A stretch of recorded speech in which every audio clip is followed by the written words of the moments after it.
ನಮಸ್ಕಾರ ಕನ್ನಡಿಗರೇ, ನಮ್ಮ YouTube channel like ಮಾಡಿ, ಕಮೆಂಟ್ ಮಾಡಿ, ಸಬ್ಸ್ಕ್ರೈಬ್ ಮಾಡಿ. ಇವತ್ತಿನ ನಿನಗಾಗಿ ಸಂಚಿಕೆ ಏನಾಯಿತು ನೋಡೋಣ ಬನ್ನಿ. ಇಲ್ಲಿ ಭರಣ ಅವರು ಎಲ್ಲ ವಿಷಯನ ಹೇಳಾದ್ಮೇಲೆ ಎಲ್ಲರೂ ಗಾಬರಿಯಿಂದ ನೋಡ್ತಿರ್ತಾರೆ. ಆಗ ಜಗದೀಶ್ ತಮ್ಮ ಹೇಳ್ತಾರೆ, ಅಣ್ಣ ಹೇಳ್ತಾರೆ ಅದೇ ಆಜ್ಞೆನ ನಾವು ಪಾಲಿಸ್ತೀವಿ, ಅವನೇನು ಹೇಳ್ತಾನೋ ಅದನ್ನು ನಾವು ಮಾಡ್ತೀವಿ ಅಂತ ಹೇಳ್ತಾನೆ. ಅದಕ್ಕೆ ಮನೆಯವರೆಲ್ಲ ನಾವು ಪಾಲಿಸಿದ್ರೆ ಇದನ್ನೆಲ್ಲ ಯಾರು ಒಪ್ಕೋತಾರೆ ಅಂದಾಗ ಒಪ್ಕೊಳ್ಳೇಬೇಕು, ಅಣ್ಣ ಏನು ಹೇಳಿದಾನೆ ಅದೇ ಫೈನಲ್ ಡಿಸಿಷನ್ ಅಂತ ಹೇಳ್ತಾರೆ. ಹಾಗೆ ಲಾಯರ್ ನಾ ಬಂದಿದ್ದ ಕೆಲಸ ಮುಗಿತು, ನಾನು ಇನ್ನು ಹೊರಡ್ತೀನಿ, ನೀವೆಲ್ಲ ಕೂತು ಮಾತಾಡ್ಕೊಂಡು ಅದೇನು ನಿರ್ಧಾರ ತೊಗೋತೀರೋ ನಿರ್ಧಾರ ತೊಗೊಳ್ಳಿ ಅಂತ ಹೇಳಿ ಲಾಯರ್ ಅಲ್ಲಿಂದ ಹೊರಡ್ತಾರೆ. ಅಲ್ಲಿ ಕೃಷ್ಣ ಬೇಜಾರಿಗೆ ಕೂತಿರ್ತಾಳೆ, ಯಾಕಂದರೆ 2 ದಿನದಿಂದ ಜೀವ ಅವಳ ಹತ್ರ ಸರಿಯಾಗಿ ಮಾತಾಡಿರಲ್ಲ ಅನ್ನೋ ಕೋಪ ಅವಳಿಗಿರುತ್ತೆ. ಮತ್ತು ಅವಳೇನು ಕೇಳಿದ್ದಕ್ಕೆ ಜೀವ ಅವಳ ಮೇಲೆ ಗದರ್ಬಿಟ್ಟ. ಹಾಗಾಗಿ ಕೃಷ್ಣ ಏನು ನಾನು ಮಾತಾಡಲ್ಲ ಬೇಬಿ ಜೊತೆ ಅಂತ ಹೇಳಿ ಸೈಲೆಂಟಾಗಿ ಕೂತ್ಬಿಡ್ತಾಳೆ. ರಚನೆ ಎಷ್ಟೇ ಹೇಳಿದ್ರು ಅವಳ ಮಾತು ಕೇಳೋದಿಲ್ಲ. ಅದೇ ಟೈಮ್ಗೆ ಜೀವ ರೂಮಿಗೆ ಬರ್ತಾನೆ. ಜೀವ ರೂಮಿಗೆ ಬಂದು ಕೃಷ್ಣನ ನೋಡ್ತಾನೆ. ಕೃಷ್ಣನ ನೋಡಿದ್ರು ಕೃಷ್ಣ ಈ ಕಡೆ ತಿರುಗ್ಕೋತಾಳೆ. ಆಗ ಅವನಿಗೆ ಬೇಜಾರಾಗಿ ಅವನ ಹಾಸಿಗೆ ತೊಗೊಂಡು ಕೆಳಗಡೆ ಮಲ್ಕೋತಾನೆ. ಹಂಗೆ ಮಲ್ಕೊಂಡು ಯೋಚನೆ ಮಾಡ್ತಿರ್ತಾನೆ, ಕೃಷ್ಣನ ಜೊತೆ ನಾನು ಮಾತಾಡಲೇ ಇಲ್ವಲ್ಲ ಅಂತ. ಸರಿ ಅಂತ ಎದ್ದು ಕೂತ್ಕೊಂಡು ಒಂದು ಸಲ ಕೃಷ್ಣ ಬೇಬಿ ಅಂತ ಕರೀತಾನೆ. ಆಗ ಕೃಷ್ಣ ತಡೆಯೋಕ್ಕಾಗ್ದಲೇ ಹೋಗಿ ಅವ್ರ ಅಪ್ಪನ ತಬ್ಕೊಂಡ್ಬಿಡ್ತಾಳೆ. ಅದೇ ಅನ್ನೋದು ಮಕ್ಕಳ ಪ್ರೀತಿ ಅಂತ. ಹಾಗಾಗಿ ಕೃಷ್ಣ ಅವಳನ್ನೂ ತಪ್ಕೊಂಡು ಅಳೋಕ್ಕೆ ಶುರು ಮಾಡ್ತಾನೆ. ಇಲ್ಲಿ ರಾಣಾ ಮತ್ತು ಕಪಿಲ್ ಇಬ್ಬರು ಕುಡಿತಾ ಈ ಲಾಯರ್ಗೆ ಏನು ಮಾಡೋದು ಅಂತಲೇ ಯೋಚನೆ ಮಾಡ್ತಿರ್ತಾರೆ. ಈಗ ರಾಣಾ ಹೇಳ್ತಾನೆ, ನಮ್ಮಪ್ಪ ಬಾರಿ ಮಾಡೋದನ್ನು ಮಾಡ್ದ, ಎಲ್ಲದಕ್ಕೂ ಅವನ್ನೇ ಕರೀತಾನೆ, ಎಲ್ಲದಕ್ಕೂ ಅವನೇ ಬೇಕು, ಕಾರ್ಯ ಮಾಡೋಕ್ಕೂ ಅವನೇ ಬೇಕು, ಹಣ ಮಾಡೋದಕ್ಕೂ ಅವನೇ ಬೇಕು, ಹಣ ನೋಡ್ಕೊಳ್ಳೋಕ್ಕೂ ಅವನೇ ಬೇಕು, ಇನ್ಯಾಕೆ ನಾನಂತಿರೋದು, ನನ್ನನ್ನು ಯಾಕೆ ಮತ್ತೆ ಹುಡ್ಸೋಬೇಕಿತ್ತು ಅನ್ನೋ ಥರ ರಾಣಾ ಅವ್ರ ಅಪ್ಪನ ಬೈತಾ ಮಾತಾಡ್ತಿರ್ತಾನೆ. ಆಗ ಕಪಿಲ್ ಹೇಳ್ತಾನೆ, ಎಲ್ಲ ಈ ಲಾಯರ್ದೇ ಅಣ್ಣ, ಈ ಲಾಯರ್ ಮಧ್ಯದಲ್ಲಿ ಬಂದು ಎಲ್ಲ ಹಾಳು ಮಾಡ್ತಾಯಿದ್ದಾನೆ, ಈ ಲಾಯರಿಂದ ತಾನೇ ಇಷ್ಟೆಲ್ಲ ಆಗ್ತಿರೋದು, ಅವನೇ ಎತ್ತುಬಿಟ್ರೆ ಅಂತ ಅಂತಾನೆ. ಅದಕ್ಕೆ ರಾಣಾ ಹೇಳ್ತಾನೆ, ಎತ್ಬಿಟ್ರೆ ಅದೆಲ್ಲ ಆಗಲ್ಲ, ಯಾಕೆಂದರೆ ಪತ್ರಗಳು ರಿಜಿಸ್ಟರ್ ಆಗಿರೋದು ಕೋರ್ಟಲ್ಲಿ, ಇದನ್ನು ನಾವು ಅಷ್ಟು ಸುಲಭವಾಗಿ ಹ್ಯಾಂಡಲ್ ಮಾಡೋಕ್ಕಾಗಲ್ಲ, ಇವ್ರನ್ನ ಬೇರೆ ಥರನೇ ಹ್ಯಾಂಡಲ್ ಮಾಡಬೇಕಂತ ರಾಣಾ ಹೇಳ್ತಾನೆ. ಸರಿ ಅಂತ ಇಲ್ಲಿ ಜಗದೀಶ್ ಚಂದನ್ ತಮ್ಮ ಬಂದು ಅವ್ರ ಅತ್ತಿಗೆನ ಮಾತಾಡ್ಸೋಕ್ಕೆ ಅಂತ ರೂಮ್ ಹತ್ರ ಬರ್ತಾನೆ. ರೂಮ್ ಹತ್ರ ಬಂದಾಗ ಅಷ್ಟಲ್ಲಿ ದೇವಿ ಅಂಕಲ್ ಅಂತ ಕರೀತಾಳೆ. ಆಗ ತಿರ್ಗಿ ನೋಡಿದಾಗ ದೇವಿ ಬರ್ತಾಳೆ. ದೇವಿ ಬಂದು, ನೀವೇನು ಮಾಡೋಕ್ಕೆ ಹೊರಟಿದ್ದಾರೆ, ನಾವು ಯಾರು ದೊಡ್ಡ ಮನೆ ರೂಮ್ಗೆ ಹೋಗ್ಬೇಡಿ ಅಂತ ಹೇಳಿದ್ನಲ್ಲ ಅಂತ ಹೇಳ್ತಾನೆ. ಹಂಗಲ್ಲಮ್ಮ, ನಾನು ಹೋಗಿ ಅವ್ರನ್ನ ಮಾತಾಡಿಸ್ಬೇಕು, ಅತ್ತಿಗೆನ ಮಾತಾಡಿಸಲ್ಲೋದ್ರೆ ಹೇಗೆ ಸರಿ ಹೋಗುತ್ತೆ, ಇರೋ ವಿಷಯಗಳನ್ನ ಹೇಳಬೇಕು, ಹಂಗೆ ಅವ್ರ ಹತ್ರ ಮಾತಾಡ್ತಿದ್ರೆ ಅವರು ಲವಲವಿಕೆಯಿಂದ ಇರ್ತಾರೆ, ಇಲ್ಲಾಂತಂದ್ರೆ ಅವ್ರು ಹಿಂಗೆ ರೂಮಲ್ಲೇ ಸೇರಿಕೊಂಡ್ರೆ ಏನು ಚೆನ್ನಾಗಿರುತ್ತೆ, ನೀನೇ ಅರ್ಥ ಮಾಡ್ಕೋಬೇಕಲ್ವಮ್ಮ ದೇವಿ ಅಂದಾಗ, ಅಂಕಲ್ ನಾನು ಎಲ್ಲ ಥರನೂ ಹೇಳಿದ್ದೀನಿ, ಅವ್ರು ನನ್ನ ಮಾತು ಕೇಳೋಂಥ ಪರಿಸ್ಥಿತಿಲಿಲ್ಲ, ಅವ್ರು ಹೇಳ್ತಾರೆ ನಾನು 4 ಗೋಡೆಯಿಂದ ಬರಬೇಕು ಅಂತಂದ್ರೆ ಇನ್ನೂ ಆ ದಿನ ಬಂದಿಲ್ಲ ಅಂತ ಹೇಳಿದ್ದಾರೆ ಅಂತ ಹೇಳ್ತಾಳೆ. ಅಷ್ಟರಲ್ಲಿ ನೀವು ಈ ಮಾತಾಡೋದು ಬೇಡ ಅಂಕಲ್, ನಾನು ಎಲ್ಲ ನೋಡ್ಕೋತೀನಿ ಅಂತೇಳಿ ದೇವಿ ಒಳಗೆ ಹೋಗ್ತಾಳೆ. ತಮ್ಮ ಮಾತಾಡೋದಲ್ಲೇ ಹಂಗೆ ವಾಪಸ್ ಹೋಗ್ತಾನೆ. ಅಲ್ಲಿ ಜೀವ, ಸಾರಿ ಬೇಬಿ, ನಾನು ಇವತ್ತು 2 ದಿನದಿಂದ ಸರಿಯಾಗಿ ಮಾತಾಡಲಿಲ್ಲ, ದಯವಿಟ್ಟು ಏನು ಅನ್ಕೋಬೇಡ ಅಂತ ಹೇಳ್ತಾನೆ. ಅದಕ್ಕೆ ಕೃಷ್ಣನೂ ಕೇಳ್ತಾಳೆ, ನನ್ನ ಕಡೆಯಿಂದ ಸಾರಿ ಬೇಬಿ, ನಾನೇ ಮಾಡಿದ ತಪ್ಪು ಅಂತ ಹೇಳ್ತಾಳೆ. ಇಲ್ಲಿ ಸಂಜೀವನ ನಮ್ಮ ಒಳಗಡೆ ಕೂದಲೆಲ್ಲ ಕೆದ್ರುಕೊಂಡಿರ್ತಾಳೆ.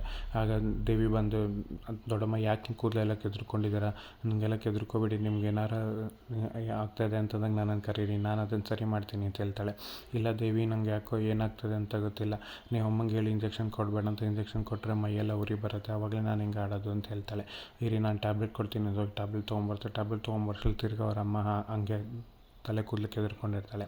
ಅಷ್ಟು ದೇವಿಗೆ ಅದು ನೋಡಿ ಭಯ ಆಗುತ್ತೆ. ಬಂದು, ದೊಡ್ಡಮ್ಮ ಯಾಕೆ ಹಿಂಗೆ ಮಾಡ್ಕೊಂಡ್ರಿ, ಈಗ ತಾನೇ ಸರಿ ಮಾಡಿದ್ನಲ್ಲ, ನೀವು ಚಿಕ್ಕ ಮಕ್ಳು ಥರ ಆಡ್ತಾಯಿದ್ದೀರಾ ಅಂತ ಹೇಳ್ತಾಳೆ. ಹೌದು ದೇವಿ, ಯಾಕೋ ನಿಮ್ಮಮ್ಮ ಇಂಜೆಕ್ಷನ್ ಕೊಟ್ಟಾಗಿಂದ ನಾನು ಹಿಂಗೆ ಆಡ್ತಾಯಿದ್ದೀನಿ ಅಂತ ಅನ್ಸುತ್ತೆ, ದಯವಿಟ್ಟು ಹೇಳಿ ಇಂಜೆಕ್ಷನ್ ಕೊಡಬೇಡ ಅಂತ ಹೇಳ್ತಾಳೆ. ಸರಿ, ಇದನ್ನು ಟ್ಯಾಬ್ಲೆಟ್ ತೊಗೊಂಡಿಂದ ನಾನು ತೊಗೊಳ್ಳಲ್ಲ ಅಂತಾಳೆ. ನೀವು ಹುಷಾರಾಗಬೇಕು ಬೇಡ ಅಂದರೆ ತೊಗೋಬೇಕು ಅಂದಾಗ, ಇಲ್ಲ ತೊಗೋತೀನಿ ಅಂತೇಳಿ ಟ್ಯಾಬ್ಲೆಟನ್ನು ತೊಗೋತಾಳೆ. ದೇವಿ, ನನಗೆ ಯಾಕೋ ಗೊತ್ತಿಲ್ಲ, ಏನೋ ಒಂಥರ ಅನ್ಸುತ್ತೆ, ದಯವಿಟ್ಟು ನನ್ನ ನೋಡ್ಕೊಂಡಾಗ, ದೊಡ್ಡಮ್ಮ ನೀವೇನೋ ತಲೆ ಕೆಡ್ಸ್ಕೊಬೇಡಿ, ನಿಮ್ಮನ್ನ ಕಂಬಿ ಹಾಕಿ ಕಟ್ಟಂಗೆ ನಾನೇ ತಾನೇ ಕರ್ಕೊಂಬಂದಿದ್ದು ಅಂದಾಗ ಅವಳು ನಗೋದಕ್ಕೆ ಶುರು ಮಾಡ್ತಾಳೆ. ಹೌದು, ನೀನೇ ಕರ್ಕೊಂಬಂದಿದ್ದಾಗ ನಾನು ಹೇಳಿದ ಟ್ಯಾಬ್ಲೆಟ್ ತೊಗೊಂಡು ನೀವು ಬೇಗ ಹುಷಾರಾಗ್ತೀರಾ ಅಂತ ದೇವಿ ಹೇಳ್ತಾಳೆ. ಅದಕ್ಕೆ ಅವ್ರ ದೊಡ್ಡಮ್ಮನ ಹತ್ರ ಭರಣ ಅಂಕಲ್ ಬಂದಿದ್ದರು. ಅವ್ರು ಹೇಳಿದ್ರು ಕಾರ್ಯನೆಲ್ಲ ಸಂಜೀವಣ್ಣ ಮಾಡಬೇಕಂತ ಅಂತಂದಾಗ, ಅವ್ನು ಬರೋದು ಇಲ್ಲಿಗೆ, ಬೇಡವೇ ಬೇಡ ಬರೋದು, ಆ ಆರೋಪಿ ಬರೋದೇ ಬೇಡ ಅಂತ ಹೇಳ್ತಾ ಬೈಯೋದಕ್ಕೆ ಶುರು ಮಾಡ್ತಾಳೆ. ಅಲ್ಲಿ ರಾಣಾ ಮತ್ತು ಕಪಿಲ್ ಇಬ್ಬರೂ ದುಡ್ಡು ತೊಗೊಂಡು ಲಾಯರ್ ಭರಣನ ಹತ್ರ ಬಂದಿರ್ತಾರೆ. ದುಡ್ಡಿನ ಬಾಕ್ಸ್ ಇಟ್ಕೊಂಬಂದು ದುಡ್ಡಿನ ಸುರಿಮಳೆಯನ್ನು ಸುರಿಸ್ತಾರೆ ಟೇಬಲ್ ಮೇಲೆ. ಅದನ್ನು ನೋಡಿ ಲಾಯರ್ ಆಶ್ಚರ್ಯದಿಂದ ನೋಡ್ತಿರ್ತಾರೆ.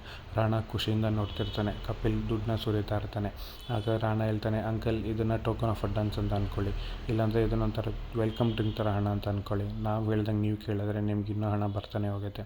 ಜಸ್ಟ್ ಸಿಂಪಲ್, ನಮ್ಮಪ್ಪ ಮಾಡಿರೋ ವಿಲ್ನ ಸುಟ್ಟಾಕ್ಬಿಡ್ಬೇಕು, ಸುಟ್ಟಾಕಿ ನಾನು ಹೇಳೋ ಥರ, ನಾನು ಹೇಳೋ ಫಾರ್ಮ್ಯಾಟಲ್ಲಿ ವಿಲ್ನ ಬರೀಬೇಕು, ಅದನ್ನು ಅಪ್ಪನೇ ಬರೆದಿರೋ ಥರನೇ ಅದನ್ನು ರಿಜಿಸ್ಟರ್ ಮಾಡಬೇಕು, ಹಾಗೆ ಅದನ್ನು ತೊಗೊಂಬಂದು ಮನೇಲಿ ಎಲ್ರಿಗೂ ಹೇಳಬೇಕು, ಇದಿಷ್ಟು ನೀವು ಮಾಡಿ, ನಿಮ್ಗಿನ್ನೂ ಎಷ್ಟು ಹಣ ಬೇಕು ನಾನು ಕೊಡ್ತೀನಿ. ಇದೆಲ್ಲ ಒಂದು ಸರ್ ಅಂಕಲ್, ನೀವು ಇದನ್ನು ಅರ್ಥ ಮಾಡ್ಕೋಬೇಕು, ನೀವು ಇದನ್ನು ಮಾಡ್ತೀರಾ ಅಂತ ಅಂದ್ಕೊಂಡಿದ್ದೀನಿ. ನೀವು ಇದನ್ನೆಲ್ಲ ಮಾಡಿದ್ರೆ ನಾನು ನಿಮ್ಗೆ ಎಷ್ಟು ಹಣ ಬೇಕೋ ಅದಷ್ಟು ಹಣ ಕೊಡೋದಕ್ಕೆ ನಾನು ರೆಡಿ. ಹೇಳಿದ್ನಲ್ಲ, ಇದೊಂಥರ ನಿಮಗೆ ವೆಲ್ಕಮ್ ಡ್ರಿಂಕ್ ಅಂತ, ಇದೇ ಥರ ಹಣನ ಸುರಿಮಳೆನೇ ಸುರಿಸ್ತೀನಿ ನಿಮಗೆ, ನೀನು ನನ್ನ ಮಾತು ಕೇಳ್ತಿರಲ್ಲ ಅಂತ ಕೇಳ್ತಾನೆ. ಅದನ್ನು ಕಪಿಲ್ ವಿಯರ್ಡಾಗಿ ಲಾಯರ್ನ ನೋಡ್ತಿರ್ತಾನೆ.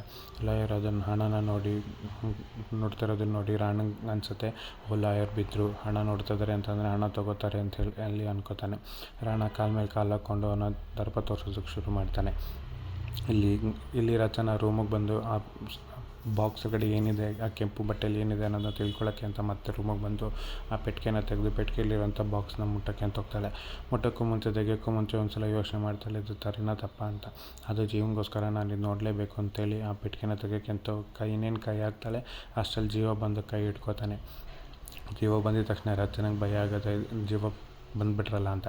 ಜೀವ ಪೆಟ್ಟಿಗೆನ ತೊಗೊಂಡು ವಾಪಸ್ ರಚನನ್ನ ಈ ಕಡೆ ಬನ್ನಿ ಅಂತೇಳಿ ಪೆಟ್ಟಿಗೆನ ವಾಪಸ್ ಅದರೊಳಗಡೆ ಇಡ್ತಾನೆ.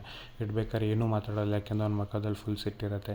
ಸಿಟ್ಟಿನಿಂದ ಮಾತ್ರ ರಚನೆಗೆ ಬೇಜಾರಾಗುತ್ತೆ. ನಾವು ಒಂದೇ ಕಾರಣಕ್ಕೆ ಅವನು ಏನೂ ಮಾತಾಡೋದಲ್ಲೇ ಪೆಟ್ಟಿಗೆನ ಹಾಗೆ ತೆಗೆದು ಒಳಗೆ ಇಡ್ತಾನೆ.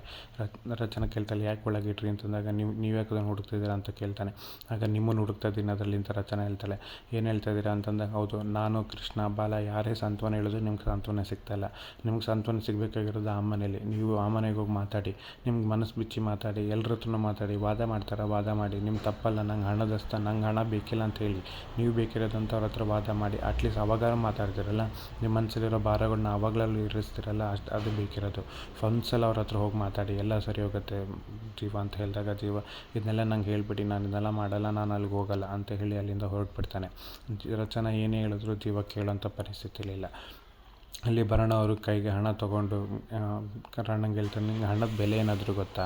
ಹಣನ ಯಾವಾಗಾರು ನಿನ್ನ ಕೈಯಾರೆ ನೀನು ₹1 ಹಣನ ದುಡ್ದಿದ್ಯಾ? ಇಲ್ವಲ್ಲ. ಹಣದ ಬೆಲೆ ಗೊತ್ತಿಲ್ಲದಿರೋರೆ ಈ ದುರಹಂಕಾರನ ತೋರಿಸೋದು ಅಂತ ರಾಣಂಗೆ ಅಂತಾರೆ. ಆಗ ರಾಣಂಗೆ ಕೋಪ ಬರುತ್ತೆ. ಅದನ್ನು ಕಪಿಲ್ ಕೊಡೋ ಕೋಪದಿಂದ ನೋಡ್ತಿರ್ತಾನೆ. ರಾಣಂಗೆ ಕೋಪ ಬಂದು ಅವನು ಲಾಯರ್ನ ದುಡ್ಡು ನೋಡ್ತಿರ್ತಾನೆ. ಲಾಯರ್ ಹೇಳ್ತಾರೆ, ಮಡಿಕೆನ ತಟ್ಟಿ ಮಣ್ಣನ್ನು ಹದ ಮಾಡಿ ಮಡಿಕೆ ಮಾಡಿ ಅದ್ರ ಕಷ್ಟಪಡ್ತಾನಲ್ಲ, ಅವನು ಗೊತ್ತು ದುಡ್ಡಿನ ಬೆಲೆ ಏನು ಅಂತ. ನಿನ್ನಂಥವನಿಗೆ ಅದನ್ನು ಕೂತ್ಕೊಂಡು ತಿನ್ನೋನಿಗೆ ಏನು ಗೊತ್ತು ಅದ್ರ ಬೆಲೆ ಅಂತ ಹೇಳಿ ಹಣನ ಕಣ್ಣು ಗೊತ್ಕೊಂಡು ಟೇಬಲ್ ಮೇಲೆ ಇಡ್ತಾರೆ. ಕಪಿಲ್ ಲಾಯರ್ನ ಬೈಯಕ್ಕೆ ಬಂದಾಗ ಲಾಯರ್, ಏನಾದ್ರು ಹೆಚ್ಚು ಕಮ್ಮಿ ಮಾತಾಡಿದ್ರೆ ನೀನು ಹುಟ್ಲಿಲ್ಲ ಅನ್ಸ್ಬಿಡ್ತೀನಿ ಅಂತ ಹೇಳಿ ಲಾಯರ್ ಕಪಿಲ್ಗೆ ಬೈತಾರೆ. ಆ ಬೈದನ್ನು ನೋಡಿ ಕಪಿಲ್ಗೆ ಶಾಕೇ ಆಗುತ್ತೆ. ಲಾಯರ್ ಹಿಂಗೆ ಬೈತಾರಾ ಅಂತ ಕಪಿಲ್ ಶಾಕ್ದಿಂದ ನೋಡ್ತಾ ಇರ್ತಾನೆ ಲಾಯರ್ನ. ರಾಣ ಕೂಡ ಅವ್ರು ಬೈದಿದ್ದನ್ನು ನೋಡಿ ಶಾಕಿಂದ ನೋಡ್ತಾ ಎದ್ದು ನಿಂತ್ಕೋತಾನೆ. ಮುಂದೇನಾಗತ್ತೆ ಕಾದು ನೋಡೋಣ.